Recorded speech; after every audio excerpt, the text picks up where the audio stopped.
Yon mga kababayan, iyakin pala itong si Epifanio Labrador. Akala ko ba matapang ka? Totoo nga yung sinabi ko mga kababayan, na itong si Epifanio Labrador ay nagtapang-tapangan lang ito. Ngunit ang katotohanan ay supot naman. Magaling lang pag ikaw yung bumabanat. Pero pag ikaw yung binabanatan, magagalit ka. Kulang na lang maglulumpasay ka. Pero bago tayo magpatuloy, babati muna ako ng magandang gabi sa aking mga subscribers dyan, sa aking mga viewers. Maraming salamat sa inyong suporta. Shoutout sa inyong lahat. Yun ang mga kababayan, mayroon ng dalawang vlogger na binanatan si Epifanio Labrador. Yung mga bumabanat sa kanya, binabanatan niya na ngayon. Asahan natin, baka tayo ibabalikan din itong si Epifanio Labrador. Kasi nga, lahat ng kanyang mga kasinungalingan ay binubuking natin. Wala naman tayong sinasabi dito mga kababayan na pagsisinungaling laban sa kanya. Lahat ng mga sinasabi niya, binabalik lang natin sa kanya lahat ng kanyang kasinungalingan. Katulad ng sinasabi niya na nagpapatay kay Kaper Silapit ay si dating Pangulong Duterte at itong si Eduardo Manalo. O saan yung ebidensya niya? Di ba wala? Tapos ngayon maghahanap ka ng patunay ng mga sinasabi ng mga vlogger na yan. Ikaw nga, pinagmumura mo yung mga tao, pinagbibintangan mo kung ano-ano. Wala kang pinapakita sa amin. Wala kang pinapakita sa mga utu-uto mong taga-suporta. Kahit katiting na ebidensya, wala. Puro ka lang kasinungalingan, kwentong kasinungalingan. Kasi nga, lahat ng mga nangyari sa buhay mo, yan yung binabato mo ngayon sa mga taong minawalang hiya mo. Yung mga taong pinagmumura mo na wala namang ginawa sa'yo. Tapos ngayon, maglulumpasay ka. Pero ang ganda ng damit mo ngayon ha, panyong ha. Yun yung ginagamit yung sa mga sa mga yung mga mga kababayan, yung papasuwag nung double. Parang yan yun eh. Kulang lang sa kanya yung plug na pula. Yung mga ganun siya. Yung damit ko ha. Ano yan? Amerikana ba yan? Yun ang mga kababayan, wag na natin itong patagalin. Bibigyan natin ito ng reaksyon, no? Kung ano man yung mga pinagsasabi ng tao na ito. Ito na, sabay-sabay natin itong panoorin. Among ko kayo. Okay, come on. Hindi lang naman siguro humingi doon eh. Nagawa mo nga mag-vlog eh. Ayan yung damit niya, oh. Nagawa mo nga magsalita dyan kay Jojo de Guzman. Kumuha ka ng katibayan. Yan lang hamon ko sa'yo. Pag nakakuha ka ng katibayan na naging magkasama tayo, at tinakot ko nga yung sinasabi mo, yung ganito ganyan, titigil na ako. Yun napakasimple mga kababayan. Oh, pinapangako ko. Sagutin lamang nila ng tama. Titigil na ako sa pagbablog. At wala nang Epifanio Labrador na makikita ninyo na magbablog dito. Yan, tandaan natin yan ha. O, Bubong Tanasan, kung totoong totoong tao ka, o Jojo de Guzman, kung may katotohanan man yung mga sinasabi ninyo para matigil na itong tao na ito, wala kung nagsasabi ba rin dito ng totoo. Ilabas nyo na yung mga ebidensya. Si Bubong Tanasan ang makakagawa niyan dahil ayun kay Bubong Tanasan, kilala niya ito. Nakasama niya ito sa kulungan. Pero mga kababayan, nakulong naman talaga ito. Nakulong ito noon. Siya mismo ang umamin, di ba? Yung mga vlog niya, nagaling siya sa kulungan dahil nakapatay siya. May patunay na galing ka sa kulungan. Ang lang nito mga kababayan, ang hintayin natin nito, baka itong si Bubong Tanasan ay lumabas ulit at magpapakita ng ebidensya. O ito, patuloy natin to. Napakasimple kondisyon. Gawin ninyo. Oh, di ba? Palabas siya. So paglabas niya, at saka yung drugs niya na-acquit yun, na-dismiss. So, paglabas niya ng bilangguan, andun pa ako sa loob sa kulungan. Oh, ito pong masakit. Nasaktan ka pa. May kaso daw akong drugs. Matindi. May kaso daw akong drugs. Ngayon, Tanasan, hinahamon kita. Pwede bang kumuha ka doon sa korte, kasi alam ko, dahil sabi mo nga, pareho lang tayo ng pinagkulungan. So, ibig sabihin, madali lang kumuha doon sa korte na kung saan doon ka rin nililitis ng record kung ako ba ay may record ng drugs. Diba? At kung yung mukha bang ito ay si Jimwell Lobro. Diba? Napakasimple. Yung mga ang bilanggo dati, nasa mga 300 pa kami. Pero paglabas ni Jimwell Lobro, naging umabot kami ng 600 to 700 ang bilanggo, sir.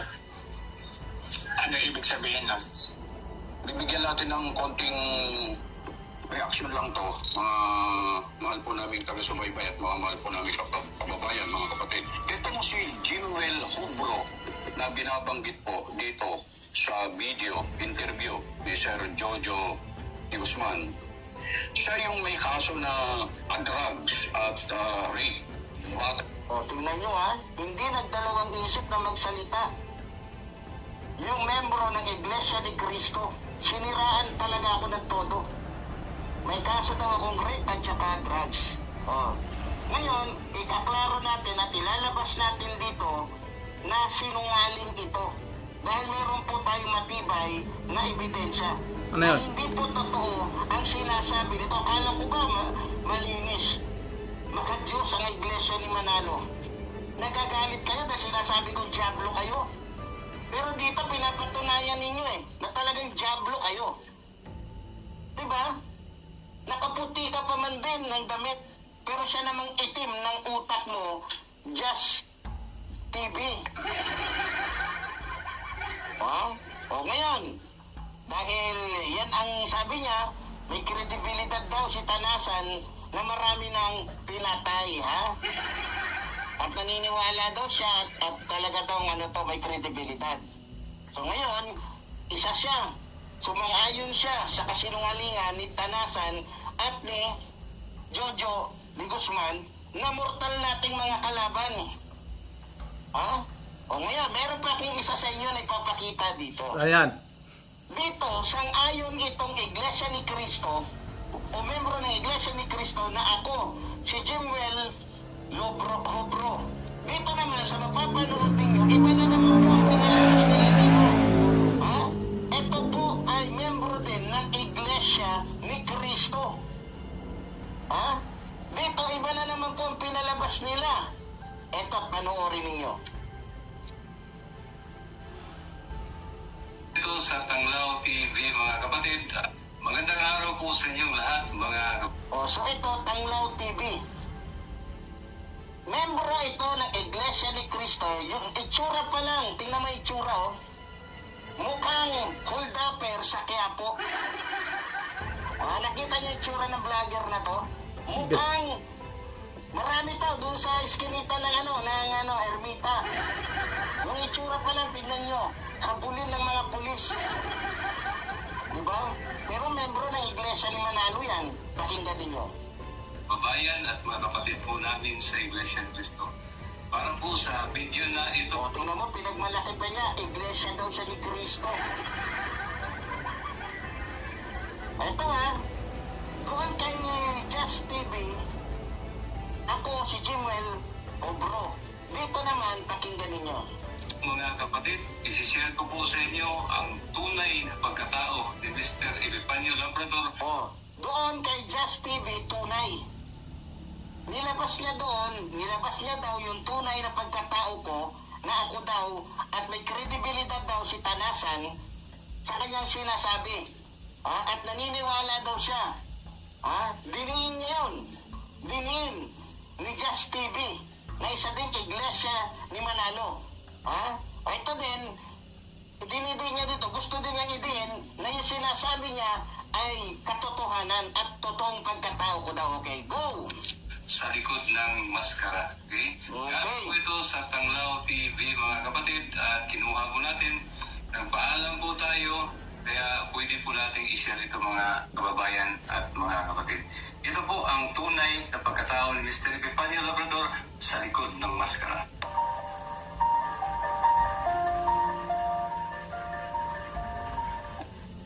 Magandang araw mga katanglaw. Welcome back sa aking YouTube channel. Sana lahat kayo ay nasa mabuting kalagayan. Bago tayo magpatuloy sa panonood ng video, maaaring mag-subscribe kayo sa channel at i-click ang notification bell para ma-notify sa mga bagong videos. Mayroon tayong update tungkol kay Epifanio Labrador. Ang tunay niyang pangalan at ang katunayan na siya nga ay isang magnanakaw. Hindi ito chismis at lalong hindi ito pambibintang, kundi ito ay katotohanan. Sa nakaraang video ay nalaman natin na mayroon siyang dating YouTube channel na ang pangalan ay Volkido Spider. Napag-alaman natin na siya pala ay nagtuturo ng martial arts at siya ang founder ng Volkido Spider. Kaya pala sa mga videos niya ay ipinapakita niya ang kanyang kaalaman sa martial arts.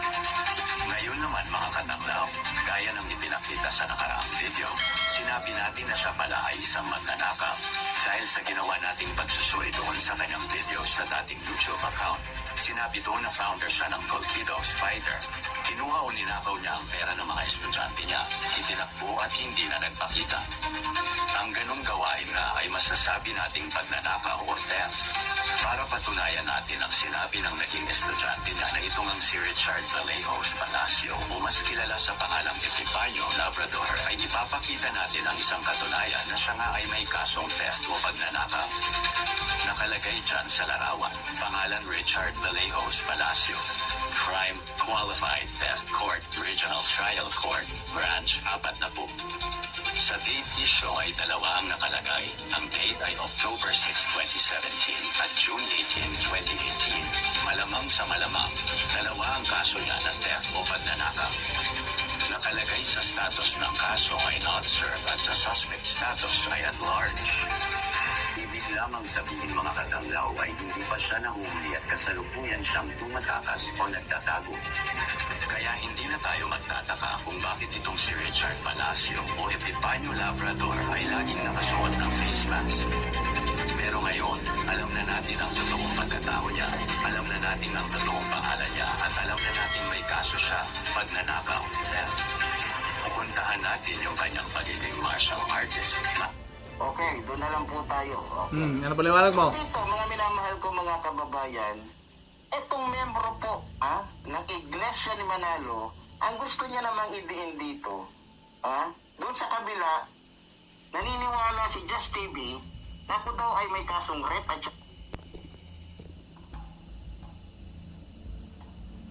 drugs. Dito naman, pagnanakaw naman. No?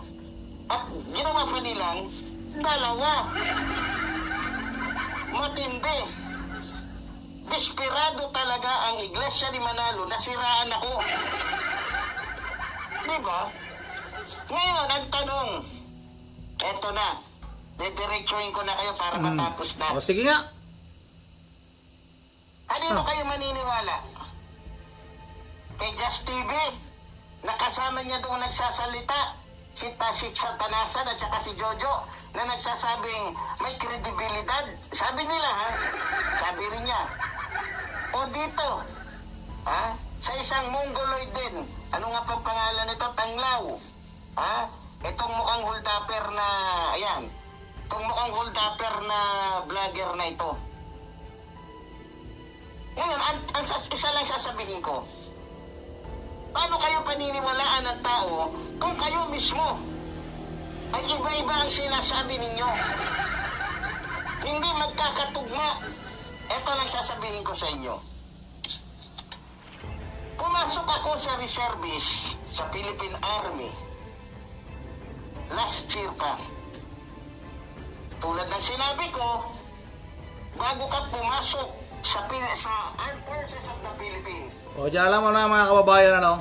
O, paano ka makakapasok na reservist ng Philippine Army? Inaamin mo na noon na nakulong ka. Kung sa record lang talaga, may record ka. May record kang masama ka dahil nakapatay ka, sabi mo noon. Tapos, sabihin mo, sinasabi mo ngayon, kasi nung hindi ko kasi kinuha yung lahat ng video na yan mga kababayan, hindi niya pa masabi kung kailan talaga siya nakapasok bilang isang reservist ng Philippine Army. Ayon sa kanya, baka nung isang taon. Hindi siya sigurado diyan sa bandang dulo mga kababayan.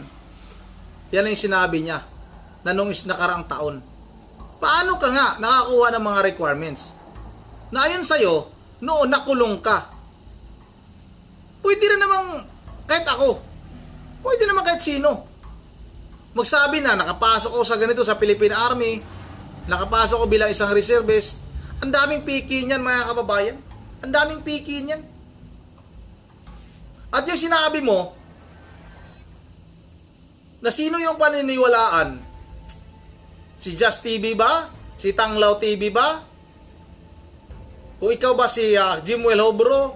O ikaw ba si Richard Palacio? Pwedeng yung dalawa na yan ay ikaw yan. Kasi mga kababayan, itong mga kriminal na ito, itong mga gumagawa ng masama, ay maraming pagkakilanlan yan. Yung iba nga, napakaraming ID niyan eh. Diba nabalitaan na may nabalitaan tayo na ganito, na-aresto si ganito, nakitaan ng napakaraming ID, maraming pagkakakilanlan. Pwedeng mangyari yung ganon. Hindi ba't hindi mo masagot na ikaw ay isang instructor ng Volkidos Fighter? Dapat sagutin mo rin yon kung totoo ba yon. Tapos ngayon masasaktan ka, masakit ayon sa kanya yung mga sinasabi ng mga vlogger na yan. Hindi mo iniisip yung mga sinasabi mo laban sa mga tao na walang ginawa sa'yo. Tapos pala yung ibang tao napapalag sa mga sinasabi mo, magagalit ka. Kulang na lang maglulumpasay ka ngayon. Epipanyo Labrador. At ngayon, hinahamon mo pa itong mga nagsasalita na ito. Ito rin yung hamon ko sa'yo. Nakakarating naman sa'yo talaga to eh. Baka nakakarating na sa'yo. Nakikita mo na ako. Ito rin yung hamon kasi tanggalin mo yung pismas mo. Di na bali yung bagong damit mo na kulay. Ano bang kulay niyan? Parang violet ba yan? Maroon? Di na bali, di ko na pakikialaman yan. Ang kintab ng tilal yan. Okay na yan, para di ka... Kasi may pinakita tayo kahapon dito pala mga kababayan, yung sakit niya sa kamay niya. Hindi ko naman sana ilalabas yun dahil nakakaawa din. Di naman tayo nangungutya sa mga taong may mga sakit. Kaso nga lang, parang sobra-sobra na rin kasi. Yung pang-insulto, pangungutyaan niya sa mga taong kanya binabanatan. O ito namang yung isa, sinasabihan niya na mukhang hold-upper. O di ba? Ang sama ng tabas ng dila ng tao na ito. O yan yung hamon ko sa'yo, tanggalin mo yung pismas mo.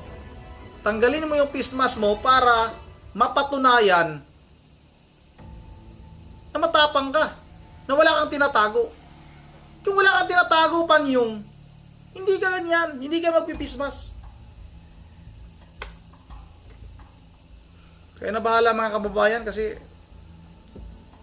alam naman natin kung ang tao ay totoo o hindi.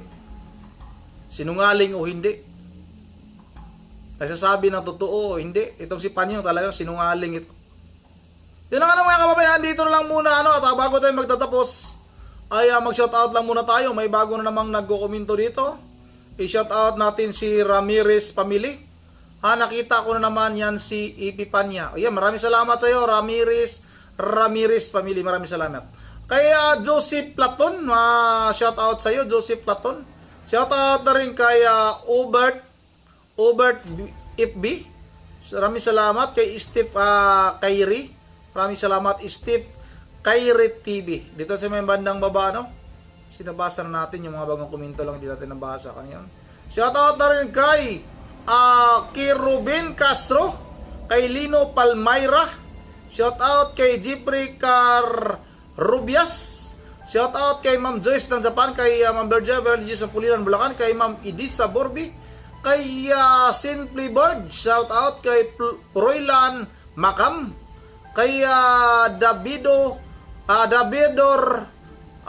Dialis, kay Wardix, shoutout sa iyo Wardix sa Kibuloy lang ang katapat ni Abi. Yon, totoo yan. Shout out na rin kay Amelia Gatos. Oy, Ma'am Amelia Gatos ha. Shout out sa iyo ha. Oy, may tabon ng daliri ang ID, halatang napulot lang. Ayun oh. Halatang napulot kasi nga kung totoo talaga na siya yan, o bakit di mo makita, di ba? Anong masama? Kung makikita, diyan mo malalaman na wala kang tinatago, di ba? Shoutout rin kay aking mahal. Shoutout kay aking mahal ha, kay Jean Lee Armia at kay Felix Gallardo. Kay Dan Gimaw at kay tapos ito si Wardix at sa kay Gidon Pinkian. Gidon Pinkian. Yun ang dito lang muna. Maylin Pardo. Yun ang maraming salamat sa inyong patuloy na suporta at once again, this is Ronde TV mo. Ingat ang lahat. God save the Philippines.